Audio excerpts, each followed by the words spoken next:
Our application is now in a pretty complete state. So now we're going to start to think about how we could take this app and deploy it online. Let's first begin with a quick discussion about how our application is being executed right now on our local machine. So, of course, this is what is going on your computer right now. We've got post, comments, query, moderation, and event bus. They're all running on some very specific ports, and each of them can reach directly out to the other services and send messages, make requests, whatever is required. It's very direct and simple communication between each of our different services. So how can we somehow take this same kind of structure, make as few changes as possible, and deploy it online?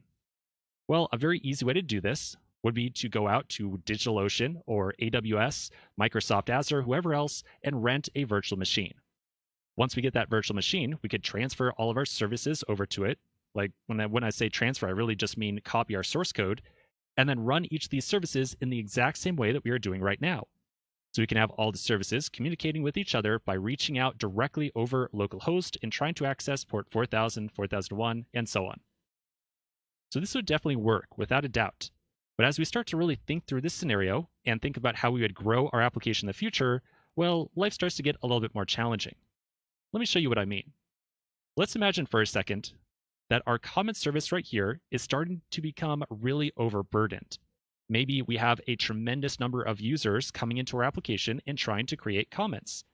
And so at some point in time, we might decide that we need to create a second or a third instance of this comment server just to handle this additional demand.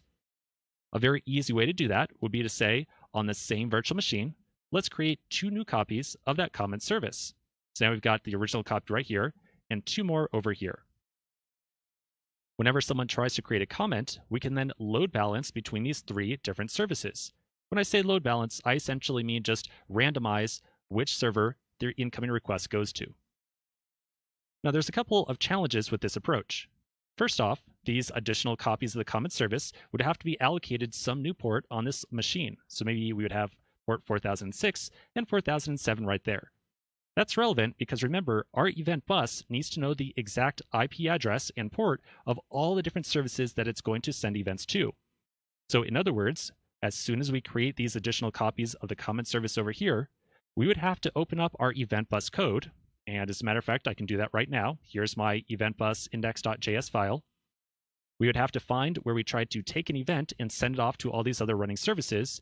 And we would have to add in 2 additional lines right here. Something like maybe 4006 and 7, like so. So if we follow this approach, then we're going to start to couple or very directly tie the number of services that we are running with the actual implementation of our code. If we ever decide to increase or decrease the number of comment servers running at any given time, we are going to have to make a change to our event bus code and deploy that change as well. And I bet, as you can imagine, that would probably not be too great. This whole scenario gets even more complicated if we see that the comment services right here that we added on are overburdening the one virtual machine we have. So let's imagine for a second that we decide to get a second virtual machine and run those 2 additional comment services on the second machine. Maybe they are still listed at port 4006 and 7. But now the event bus not only needs to know or keep track of ports 4006 and 7, but it also is going to have some code to figure out how to reach out to this other virtual machine and eventually get access or send some events to the comment service right there and the comment service right there. So once again, we would have to open up our event bus file, and rather than make your request to localhost, we'd have to put in the IP address of that other virtual machine, like so. And once again, I bet, as you can imagine, that would be really tedious. Finally, let's imagine a scenario, just one more scenario here very quickly. Let's imagine for a second that our website is very popular at just certain times of the day. So maybe at 10 a.m. in the morning, a lot of people come to our website and they start to create comments. And so at 10 a.m. in the morning, we would want to have these additional copies of the comment service running. But then maybe at 1 a.m. in the morning, like at the dead of night, maybe nobody is coming to our application.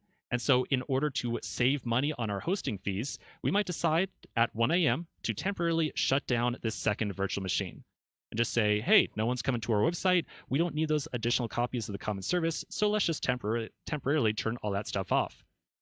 So now in this scenario, once again, the event bus needs to know that that second virtual machine is now dead and it should not attempt to send any events over there. Well, to handle that, we would have to come back over to our event bus and maybe add in some code and say something like, if it is 1 a.m., or I should say if it is not 1 a.m., then go ahead and attempt to send the incoming event off to those other two services.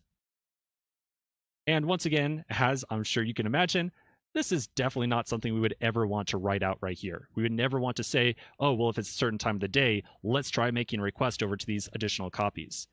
So everything we're discussing now is really going down towards a very bad path. We are trying to put together this event bus and have it communicate between all these different services in a very direct and imperative fashion. We're trying to say, hey, event bus, you need to keep track of all the different services, and you need to make sure that you always send every incoming event to every service that is running, and you need to keep track of whether or not they are running. This is all just over the top complex, way too confusing, and there's probably no way we would be able to pull this off very easily. So I think it's pretty clear at this point that although what we have right now is working on our local machine, it would probably not work in the long term. We need a better solution. We need something that's going to keep track of all the different services that are running inside of our application, has the ability to maybe create new copies of a service on the fly, and make sure that we have something as well that can automatically figure out whether or not a service is running and whether or not we should maybe try to make contact between two given services.